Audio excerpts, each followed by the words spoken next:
4. Sunday's Fall.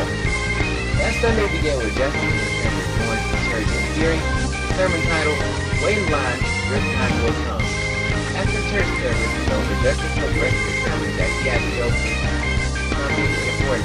While they always riding up the road, the car suddenly stopped. Justin and his brother forced the gas on a nearby gas station where they had to wait 4 minutes to refill the gas tank. It wasn't until 11 a.m. the car finally started to run again.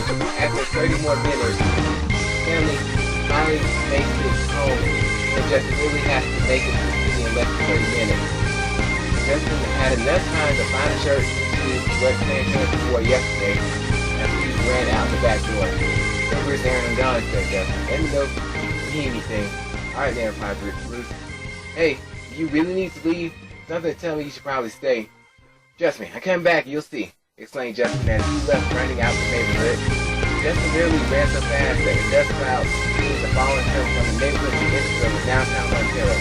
When Justin looked at his watch and saw it was 11:50 a.m., Justin knew that he could find answers within 10 minutes if he wanted enough to say goodbye to his beautiful friend. Justin eventually made it to the one drive's usual spot, but when he saw that the RV was gone, he was despaired. When Justin looked up just a little further, he saw the RV was going up the interstate. Crap. What am I gonna do? Asked Justin to himself. He's gone, how much he comes back? He's gonna have to get back home there. Justin then walked back to his home with disappointment in his steps. Elsewhere, the 3 hitmen are seen in the roof of a building near the Wilcox Corporation Center spying. Do you see any sign of them, Klaus? Asked Silhouette as he and Noel waited. Grunted Klaus. So, he's on the top floor talking to the executives, I see, said Noel. If that's the case, then it's time to go in for the kill, exclaimed Silhouette as the 3 swiftly jumped from the roof of the skyscraper and onto the first floor of the Wilcox Corporation Center. Meanwhile, on the inside of the building, the meeting draws to a close. So that's pretty much concludes today's briefing, and I hope to see you all again tomorrow, explained Mr. Wilcox. And I dismissed Mr. Russo from his daily fraternizing with the secretary, so we won't be seeing him anytime soon. Everyone in the room clapped and rejoiced until a siren sounds off, and the lights turn bright red in the hallway. What the devil's going on downstairs, exclaimed Mr. Wilcox, as everyone else in the room began to panic. Bad news, sir, explained the vice president. But it appears that 3 unknown intruders have entered the building. I need to stay with Tom, replied Mr. Wilcox. Evans, press the big red button under the desk. Soon afterwards, police forces surrounded 3 hitmen in all corners of the building in the main lobby as Mr. Wilcox casually walked down the steps to take a closer look at them. Hello, and welcome to the Wilcox Corporation Center, said Mr. Wilcox himself. And how may we assist our uninvited guests this afternoon? We can tell you, but you're not going to like the answer, replied Noelle with a proud grin on her face. Oh, it seems like this one has a little spot in her, doesn't she? Asked Wilcox. But you know, there's no way any of these 3 are going to make it out of this building alive. Well, I beg to differ, added Silhouette. This building you love so much will be your burial site when you were finished here. Who do you think you're mouthing off to? Replied Wilcox. I'm the CEO and founder of this corporation. I can buy my own insurance and everything. Well, I hope you have some excellent life insurance for your family, said Silhouette. They're definitely going to need it after today. Soon, Klaus loudly grunts as his call down the masses of their minions to fight against the police forces. As both sides flashed, machine guns fired at each other as the 3 hitmen went on a killing spree using their specialized weapons and superpowers. As Noel and Silhouette head upstairs to run after Wilcox, Klaus holds all the other security guys using his seismic push. As the police continue to get up, Klaus creates a gigantic hole for them all to fall into using his earth elemental skills. Silhouette, head to the top floor while I take care of the rest of these pests here, explained Noel. Way ahead of you, Steph, he replied as he turned into a shadow and slithered into a nearby vent in the ceiling. Alright, lady, hands are where I can see them, exclaimed the police as they surrounded Noel from all corners. If you insist, Noel replied as she lifted her hands in the air and snapped her fingers. In that split second, the air around the police vanished and left them gasping for air until they eventually suffocated. Hey Noel, where's Silhouette? Asked Flash. Walking through the hallway. So, absorb their blood downstairs to get stronger when they fly. Noel. Anyways, Silhouette went after Wilcox. Hurry, we can catch up to them. On the top floor of the center, these bizarre creatures continued to murder the executives with their special guns and lasers as the Silhouette continues to search for Wilcox.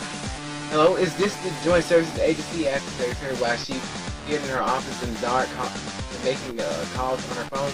Yes, the reporter here, and she stopped as Silhouette appeared right behind her. Whispered Silhouette right next to the secretary. Man, what's going on? Exclaimed the voice on the phone. Hey, answer me. The woman on the other end hears the secretary scream for help before hearing sounds of rapid gunshots. Hello? Is anyone there? Please pick up. At that moment, Silhouette picks up the phone after hearing a familiar voice. Is that my darling Isa calling to see how her future husband is doing? Asked Silhouette. Silhouette? Differently replied Isa. What have you done, you sick psychopath? Whoa, retract those claws, Isa, replied Silhouette. This is nothing more than just business as usual, plain and simple. You will have jobs and do what you can to keep your jobs, replied Silhouette. That's how it works in the world, babe. Shut up with the stupid nicknames, explained Isa. I swear when we get down there, we'll make the pay for both old and new. You hear me, Silhouette? This is going to be the day you regret doing what you've done. Is that so, replied Silhouette? In that case, I'll be looking forward to you and your buddy showing up to save the day. Oh, there's one last thing I need to say before you go, my says Silhouette as he hangs up the phone, continuing his mission. At the JSA Center, Isa runs to the other members, telling them the situation. Hey, Isa, what's wrong? Asked one of the members. Kage, we have trouble, explained Isa frantically. The worker at it again. This time they're in Montero and they brought Silhouette too. No, that can't be, replied Kage. What more could they be after now? I have no idea. But we need to hurry before any more damage is caused, explained Isa. I'm going to need you to bring the rest of your group for this, Kage. Moments later, the JSA group uses their high-speed powers to go to Montero. Meanwhile, in the Wilcox office, he silently counts his money while the other employees knock on his door screaming for help, asking to let them in. Whoa, you think I'm going to risk my life to save you all? Says Wilcox as he sits behind his desk and counts money. I can honestly care less about this corporation, really. I have enough money to risk hiring now and maybe even refinance that mansion. Wilcox then pulls out this unique golden software from a cabinet in his desk and heads down a secret stairway to the outside. Retired? You care less about this organization? Says Silhouette as he hangs from the ceiling in the Wilcox's office. Now, does that sound like something a CEO and founder would be caught saying? As Wilcox looks up and sees the Grim Reaper, he screams for dear life as Silhouette devours him. In the midst of the manslaughter, the software in Wilcox's hand flies out the nearby window onto the street. You didn't see that coming, says Silhouette as he sees it fall into the bushes in the street. Nearby, Justin walks on the sidewalk listening to his music with his headphones until he sees the gold software lying in the bushes. Justin at first walks past it, then goes back again when he finally recognizes what it is. Is that, says Justin, it must be. That's the rare Genesis software, and there's only one in existence. Justin immediately grabs it and puts it in his backpack and keeps walking. A software made of pure gold. Now that's something worth millions. As soon as Justin was about to call his folks, these strange creatures surrounded him. They were in full-body jumpsuits with only a blank face showing with glowing red eyes. As the boy ran, Justin saw these things weren't human, but barely resembled as such. Justin ran into the Wilcox parking deck, all the way to the top, where he was then surrounded again. This time he saw a sharp knife on the ground when the creatures were attacking him. While one of the minions jumped in the air, Justin grabbed the knife and split it open, causing a shard to form. What the? Said Justin. Did that thing just turn into some kind of red glass? As the minions came at him all at once, Justin pulled out his last gray smoke bomb and threw it to the ground, causing a massive smoke cloud as Justin jumps from one building to the next. However, Justin soon realizes those types of stunts only work in movies or games as he plummets to the ground, landing in a conveniently placed dumpster. As Justin recovers and dusts himself off, the minions corner him in the alley with no chance to escape. Alright, look, exclaimed Justin. What is it that you guys want? Yeah, grunts the minions. These things can't even speak, exclaimed Justin. What's going on? Those things are what we call pseudo, explained a woman's voice. What? Why, Justin, as he looked behind and saw a young lady in a JSA uniform. Hurry up, kid, stay behind me, exclaimed the woman as she unleashed an electromagnetic force repelling the pseudo. Who are you? And said Justin. And what did you just do? Isa Cerebrillo, replied the woman. I'll explain later. Right now, you're coming with us. They're after you because you have the rare software in your backpack. Okay? Why don't I give you this thing and I'll be on my way? Asked Justin. You don't get it, do you? She replied. Those things will come after you regardless if you have it or not because you're the newest target. We can't afford to stay here any longer. Let's go. She said as the two ran when more pseudo came after them. Meanwhile, Noel and Klaus meeting with Silhouette back in Wilcox's office. Wow, judging from how bad this room looks, I take it you devoured Wilcox? Asked Noel, looking throughout the room for the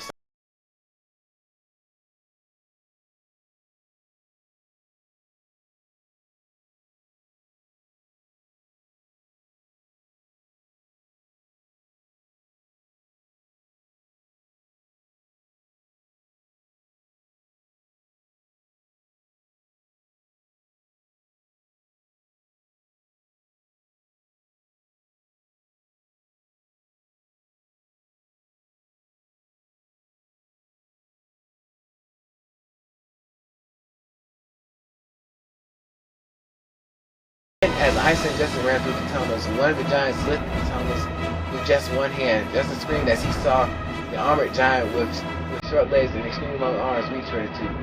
Hang on, exclaimed Isa as she used her force to the giant back. However, her powers weren't enough to completely drive back the giant, but it was enough to cause it to stumble.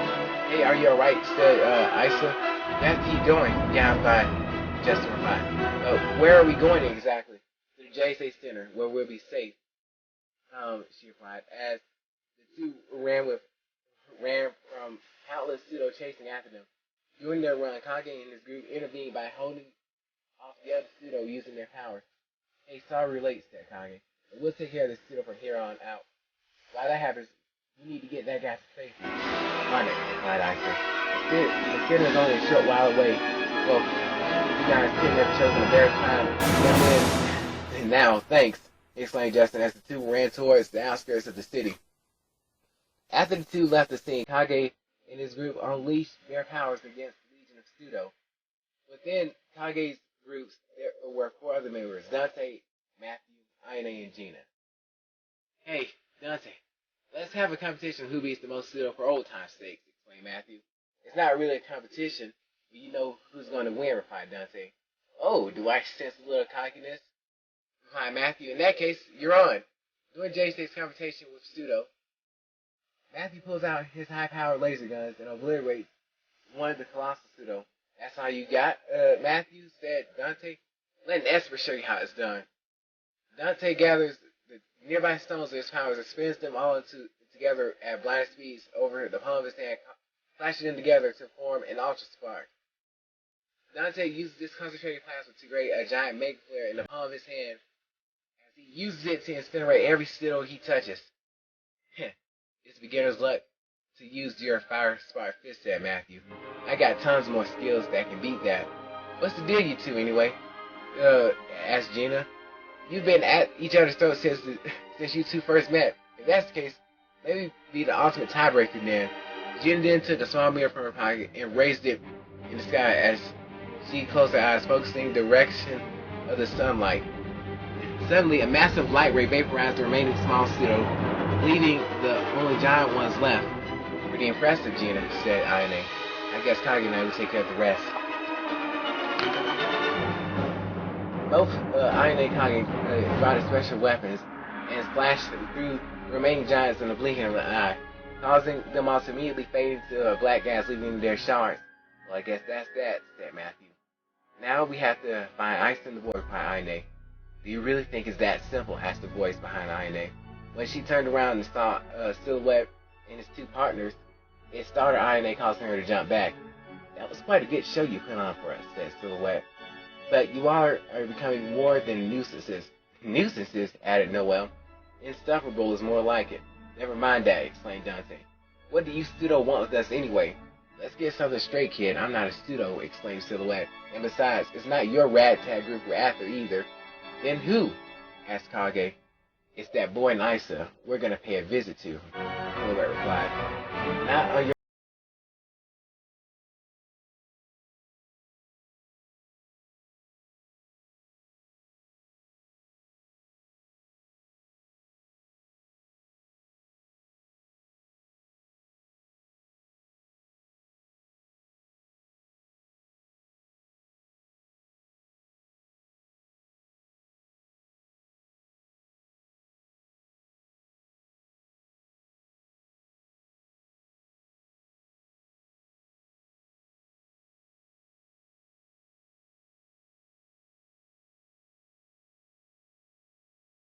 dead. There's no way you're interfering with what I planned. Shortly afterwards, three hitmen teleport through the shadows to locate Isa and Justin, while Kage and his group fight against their shadows. Meanwhile, the two hid in an abandoned building in the outskirts where they lay low for a moment. It looks like the coast is clear, said Isa. Finally, a chance to sit down. Sorry, I feel like a jerk for not doing this earlier, said Justin with dismay. My name's Justin McDonald. Thanks for all those times saving me and stuff. And no need to apologize, laughed Isa. Considering what was going on, I'm surprised you even thought about introductions. So, what's your story in all this? Asked Justin. More importantly, how do you all even have superpowers? I wish I could tell you, she replied, but that's classified information. And for my involvement in this, it's about the same as yours. We got a call about something bad going on in Montero, and you pretty much know the rest of the story. I see, replied Justin.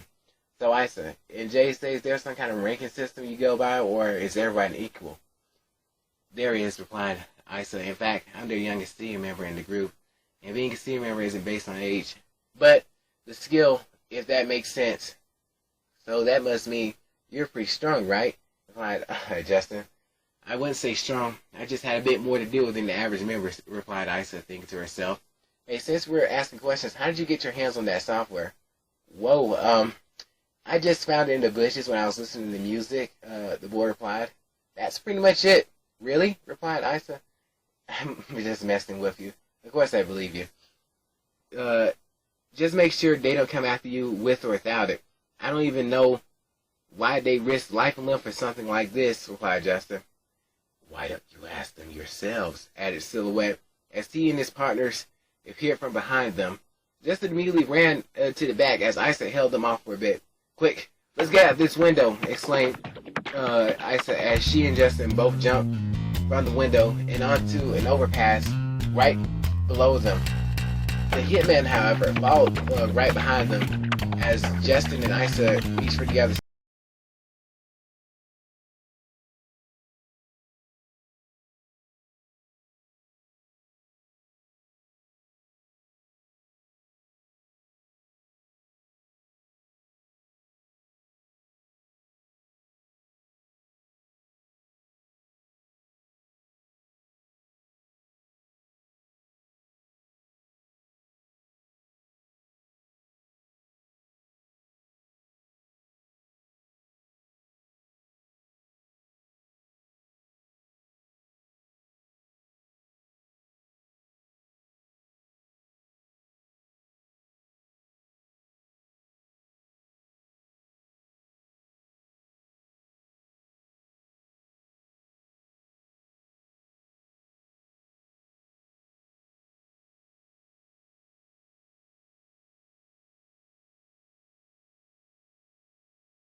Justin and Isa acted faster as she used her powers to ignite the long sending the three flying back into the abandoned building and allowing Isa and Justin to escape into the water underneath the bridge.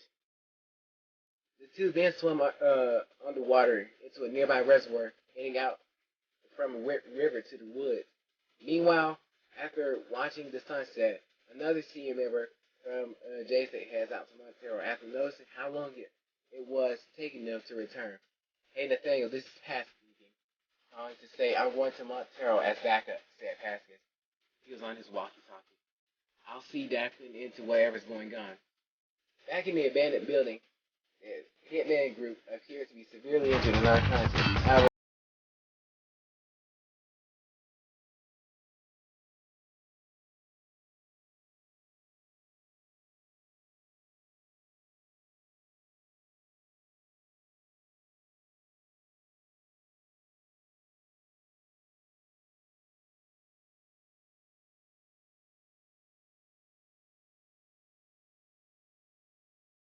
from the river and onto the dry land and woods. The two take a quick moment to dry off. Did you see that back there? Exclaimed Justin. You can't tell me that was something out of an action movie. Yeah, quick question. When did you even have time to make something that powerful? Replied Isa. Are you some kind of secret bomb expert? It was all thanks to the failed chemistry lab smoke bomb experiment, replied Justin. And to think they all talked down on me for making something that useful. Well, in any case, it's a good thing you brought it, or who knows what would have happened, replied Isa as she dried herself off and wringed the water out of her hair. I'm glad all that's over because as of now, I'm too wet to even use my powers. Has anyone ever noticed that you look really different with your hair going straight down? Asked Justin as he watched her get situated. What do you mean by that? Replied Isa as her face turned red. Oh, nothing, replied Justin. Anyways, I could care less about those other two. But what's the deal with that weird gray-looking guy? Is he some kind of monster? You couldn't have chosen a better word to describe him, replied Isa, but he's no ordinary monster. He's a Grim Reaper in human form. You can imagine my surprise when I first saw him. I was so horrified trying to run away and everything. And so much he started imagining us as a couple, and... Speak of the devil.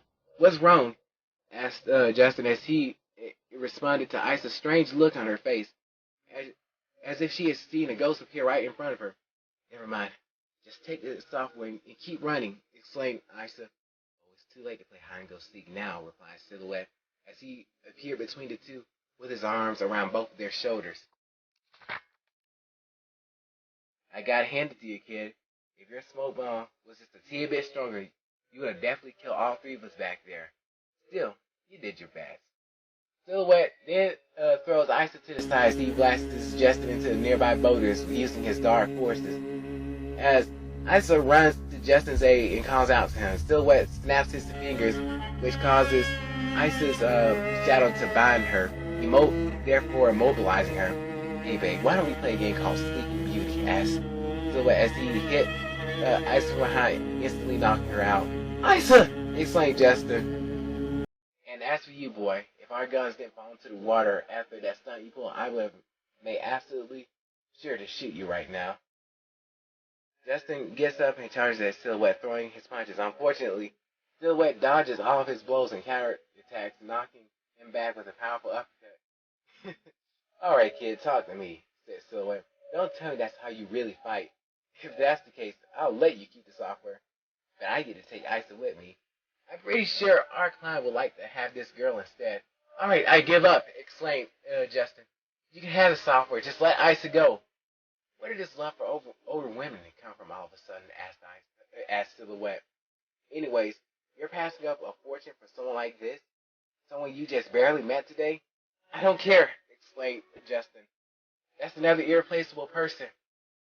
Okay, I'll try this one more time. Silhouette, if I can at least land a single blow or get a scratch on you, you and your group has to leave me, JSA, and any other person alone. You're playing a game against death, son? Replied Silhouette. Fine, I accept your challenge. But if you can't get a single hit on me before I beat you to an inch of your life, you and the software come with me. Whatever, replied Justin. But after Seeing your face is no wonder why people don't want to die. So, you're a comedian now. Interesting, said Silhouette as he ran at Justin in blinding speed. As Justin did his best to block Silhouette's punches, his efforts proved to be in vain as he assaulted the boy. As Justin jumped back to wipe the blood from his face, Justin remembered that he had to wait for an opening to win, just like when he was playing Wii Sports boxing. Come on, boy, exclaimed Silhouette. Are you getting cold feet now? What happened to all that defiance you had earlier? When Justin focused beyond the fear, he was able to focus on Silhouette's next move using the Wii Sports boxing method. As Justin went for a second attempt, he was able to see his enemy's moves more clearly. As Silhouette ran towards Justin with a right fist launching forward, Justin was able to see it in slow motion, having enough time to evade and land an uppercut to Silhouette's nose. In pain, Silhouette jumped back with his hand over his face as Justin hit him repeatedly until Silhouette fell to the ground. As Justin ran towards Silhouette to finish him off, Silhouette unleashed a blue orb that knocked the boy unconscious as he was blasted back towards the boulders. As Silhouette took a moment to casually dust himself off, he went towards the boy and grabbed the stopper from Justin's backpack on the ground. Then Silhouette stands to himself for a moment and pulls out a lighter and a cigarette and smokes. Moments later, Silhouette's two partners show up and see Isa and Justin on the ground unconscious. Silhouette, you left us all the way back there, exclaimed Noel. What happened? Take a look on the ground, replied Silhouette as he smoked. That's the scrub who threw that bomb at us, replied Noel as she walked toward the boy. Leave him be, replied Silhouette. We have the software, so let's go. Why so merciful all of a sudden, replied Noel. He beat me in the wager, so I'm a man of my word, replied Silhouette. I guess Grim Reapers can't lie, added Klaus. Fine. We got what we came for, so let's just go, said Noel as the three teleported away. The shadows that Kage's group were fighting receded as they immediately ran toward Justin and Isa's location. Then Past meets up with the JSA group, trying to figure out what happened. As JSA carries the two with them, Justin's phone finally rings after gaining a signal. When they reached, they searched his phone. It was his home's phone number that called earlier. Hours later, Justin awoke in the JSA infirmary as Past sat and watched him. Hey, are you alright? Past asked. Sorry about what happened to you and getting you involved with that stuff. No, it's all good, replied Justin. I'm more concerned about Isa. How's she holding up? She's doing fine, replied Past, but she hasn't fully awakened yet. I see, Justin replied. So where exactly am I? JSA's health center, replied Past. Don't worry, we'll be seeing you home shortly. But first, I'll have to regretfully wipe your memories of everything you saw today. Wait, hold on, exclaimed Justin. I won't tell anyone, I promise. It's not because of you I'm doing this, replied Past. And by the time I snap my fingers, you'll forget everything you saw today. And you'll wake back in your room in the middle of the night. Wait, what? Exclaimed Justin as Past snapped his fingers. Before Justin knew it, he woke back up in the middle of the night with his night clothes on and everything. What just happened? Said Justin as he was looking around. Was there something I was supposed to be doing tomorrow? When he looked up at his phone, he saw that it was 12:34 a.m., Monday, August 23rd. So I missed Nappy 11 hours ago. Just my luck, said Justin. I wonder what's on TV. As he changed the channel after channel, Justin on the news saw that Mr. Wilcox had been murdered by an unknown intruders. Hold on, that's the guy Ike and I met the day before yesterday, said Justin. How did the man die like that so fast? After hearing a little more of the shocking news, he eventually decided to go back to sleep. Elsewhere, Chris returned home and saw that the news of Mr. Wilcox's death was on, and that the software was on the foot of his bed. This has been JSA's fourth chapter titled Sunday's Fall. The next episode will be the Moonlight Festival. Don't forget to like, share, comment, and subscribe for more. Thank you for listening.